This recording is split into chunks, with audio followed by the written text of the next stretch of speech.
Tonight, and Tom, this is just amazing, bad heartbreak. I don't even understand how the community's getting their head around this one.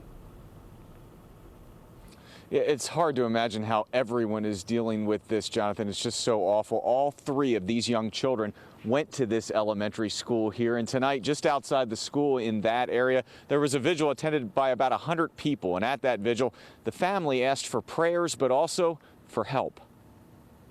This little light of mine, I'm gonna let it shine.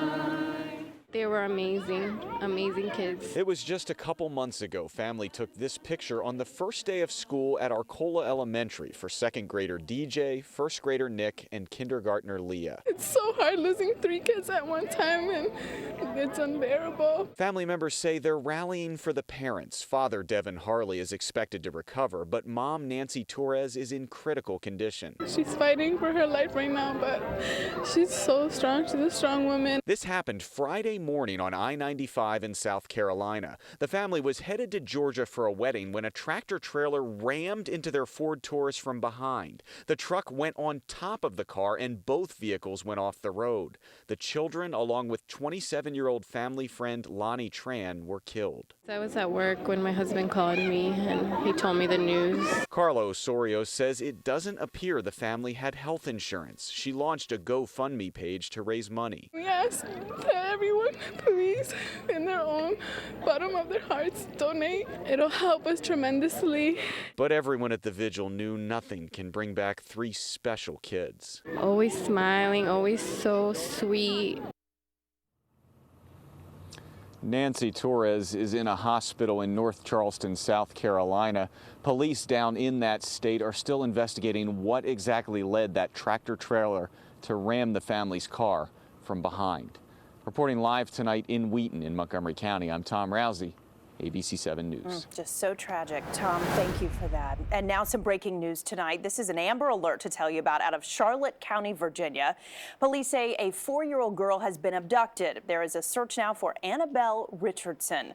The child is believed to be in extreme danger. So police believe she was taken by this person here, Dylan Richardson, and they may be in a 1995 burgundy Chevy van. If you have any information about this, call police right away.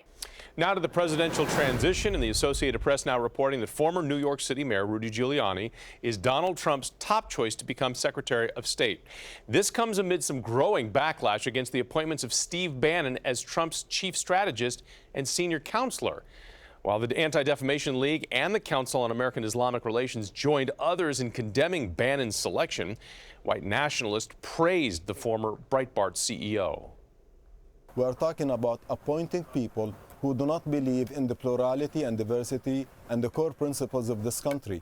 And we hold the president in the highest standard in defending the rights of all Americans. And according to multiple news outlets, the president-elect wants his 3 eldest children, his son-in-law and his wife, to have top security or top secret security clearance. Well, happening right now, they're not even old enough to vote, of course, but tonight they are protesting the outcome of the election. We have new video to show you out of Seattle tonight, where about 5,000 students from 20 middle and high schools walked out of class and took to the streets. A district representative says this will count now as an unexcused absence for those students. The students, meanwhile, say they're concerned about Trump's stances on immigration and religion. A similar protest in our own backyard today. Hundreds of students walking out of Montgomery Blair High School, marching for miles through the streets, demonstrating their frustration toward President-elect Donald Trump. The students converged on Wheaton Mall and climbed on top of a parking deck. Nobody was hurt. Police do say the only thing they had to deal with was somebody throwing a bottle. Well, tonight, President Obama tried to calm a nervous nation. In his first news conference after the election, the president striking a tone of tolerance, urging Americans to give President-elect Donald Trump a chance. Jay Korf reports. The people have spoken. Donald Trump will be the next president. Monday, President Obama said he respects the will of the voters, but also noted his disappointment in voter turnout. He also voiced his concern in terms of President-elect Donald Trump's temperament in certain regards, noting the campaigns are different from governing. Do I have concerns? Absolutely. Of course I've got concerns. You know, he and I differ on a whole bunch of issues. But he stressed that he believes Mr. Trump wants to do right by the American people.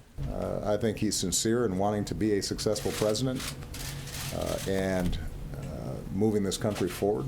The president also made clear that he and his team are working diligently to make sure Mr. Trump's transition to power is as smooth as possible.